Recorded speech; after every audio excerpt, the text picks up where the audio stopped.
Being a rental home investor means being in the business of rental houses. And one of the challenges that a lot of rental home investors have is they don't budget, they don't forecast ahead of time. They just assume that my rent is X, my monthly mortgage payment is Y, and the difference in between is going to be my profit. And that just isn't the case. There's going to be maintenance and repair. There's going to be times when the property is empty and not collecting rent, and a lot more.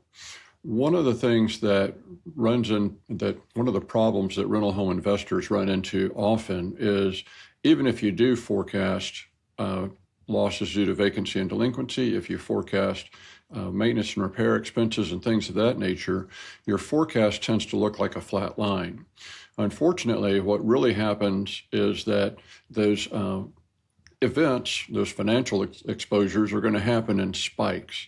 What will happen is that your forecast may be accurate related to, I expect to lose about 5% of my income due to bad debt or vacancy.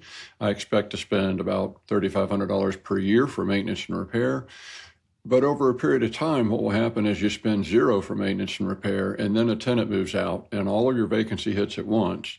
At the same time, you might have a $5,000 or $10,000 turnkey expense. So over the course of 5 or 10 years, your averages might work out very well. But what happens is the rental home investor is not prepared for that spike where you have no income and large expenses. The easiest way to handle that is to have a separate bank account for your rental properties.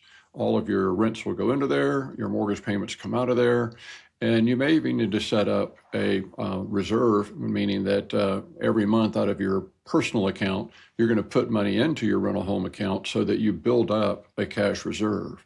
And that way, when something happens, and often these things are not on your calendar, when the roof starts leaking and it's old and it has to be replaced, when your air conditioner or furnace dies and there's no repair, it needs to be replaced, when your tenant moves out and the turnkey needs to happen at the same time that you're sitting empty.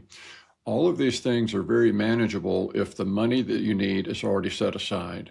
And where this runs into a problem is with a lot of rental home investors, they collect the rent, it goes into their personal account. They make their mortgage payment out of their personal account, and the money that's left over just kind of disappears with all of their other income.